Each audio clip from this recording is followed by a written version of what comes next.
Ayaw raw ni Naga City Mayor Leni Robredo na ikulong sa ICC si dating Pangulo Duterte. Yan ang isa sa mga isiniwalat ni Antonio Trillanes IV. Anya, malalim ang pagkakaibigan ni na VP Sara at Mayor Leni. Kaya nga raw walang imik ang dating bise sa issue ng impeachment. Nasa frontline ng balitang yan si Marian Enriquez. Kung si Leni Robredo raw ang nanalo noong 2022, malamang wala ngayon sa International Criminal Court o ICC si dating Pangulong Rodrigo Duterte. Ang nagsabi niyan, si dating Senador Antonio Trillanes IV. Sa panayam sa programang Storycon ng One News, ibinulgar ni Trillanes ang di umano'y tunay na posisyon ni Robredo noong kampanya. Sinabi nila na ang posisyon nila sa ICC ay hindi nila i-recognize yung jurisdiction at hindi nila ibibigay si Digong sa ICC kung naging presidente si Leni. Hindi lang yun, mismong kampo raw ni Senator Bam Aquino ang nakiusap na i-delay ang arrest warrant laban kay Duterte dahil baka makasira sa kanyang kandidatura. Sabi ko nga, hindi, mas makakatulong pa nga sa inyo yan. Pero teka, fast forward nito lang March 2025, biglang bumaliktad ang tono ni Robredo. Sa isang press con, kasama si ngayon Congresswoman Laila De Lima, sinabi ni Robredo na ang kasong hinaharap ni Duterte sa ICC ay unang hakbang sa hustisya. Yung lahat lang na sinasabi ngayon, ano to first step towards accountability, justice, na pinagdaanan na ni Sen. Laila.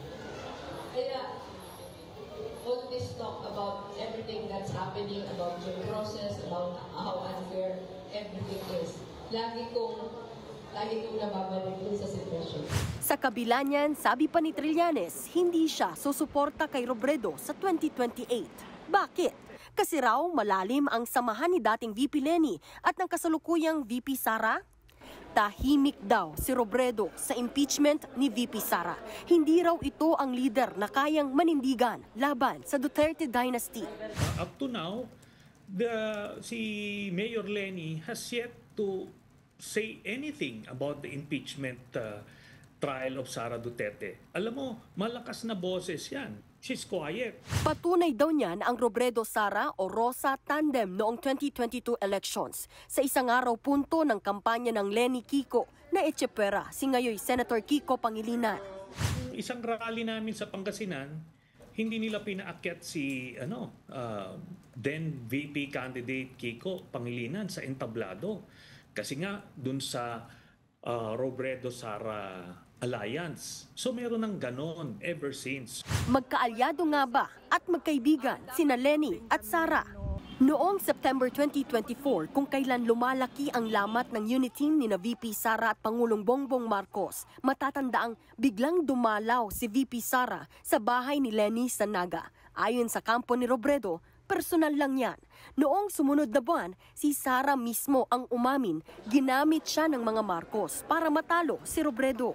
Tumawag sa akin si Senator Amy Marcos. Sabi niya sa akin, pwede ka ba tumakbong Vice President?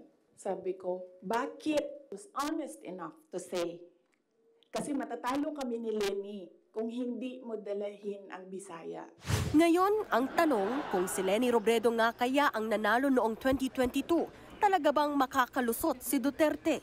At kung nananahimik siya ngayon sa mga issue kay VP Sara, ano pa ang katahimikan ang dapat nating bantayan? Sa mundo ng politika, hindi lahat ng tahimik walang ibig sabihin. Wala pang tugon sina Robredo, VP Sara at Senator Bam sa mga ibinulgar ni Trillanes. Nagbabalita mula sa Frontline, Marian Enriquez. News 5. Mga kapatid, Ed Lingaw po, maging maalam at may pakialam sa mga napapanahong balita sa ating bansa. Para sa mas malilimang pagtalakay at paghimay sa mga issue at headlines, mag-follow at mag-subscribe sa social media pages ng News 5.